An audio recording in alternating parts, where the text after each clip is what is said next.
ঈদুল আজহা উপলক্ষে শুরু হয়েছে ট্রেনের আগাম টিকিট বিক্রি। সকাল ৮টা থেকে অনলাইনে পশ্চিমাঞ্চলে টিকিট বিক্রি শুরু হয়।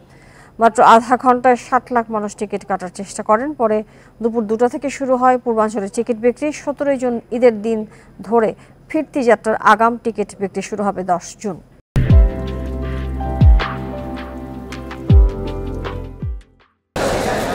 স্বজনদের সাথে ঈদ উদযাপনে বাড়ি ফিরতে অনেকেরই পছন্দের শীর্ষে রেলওয়ে।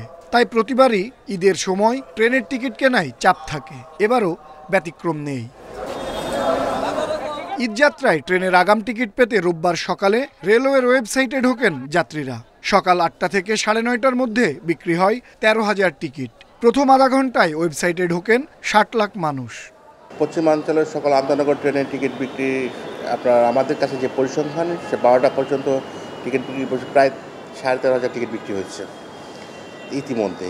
আর এই ১৩,৫০০ টিকিটের জন্য প্রায় ৭২ লক্ষ হিট করেছে বাংলাদেশ রেলওয়ে সার্ভারে।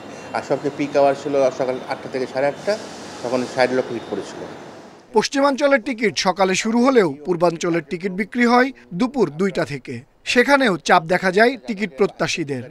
পশ্চিমাঞ্চলের টিকিটগুলো দেওয়া হয় সকাল ৮টায়, আর পূর্বাঞ্চলের টিকিটগুলো দেওয়া হচ্ছে দুপুর ১৪ কোটি, কথা ২টা থেকে ৬ তারিখ পর্যন্ত চলবে। আপনারা জানেন যে আজকে ২ তারিখ ১২ তারিখের টিকিট দেওয়া হচ্ছে, ৩ তারিখ দেব হলো ১৩ তারিখের টিকিট, ৪ তারিখ ১৪ তারিখ, ৫ তারিখ ১৫ এবং ৬ তারিখ ১৬ তারিখের টিকিট। এবার ঢাকা থেকে বিভিন্ন গন্তব্যের ট্রেনের মোট আসন ৩৩,৫০০টি।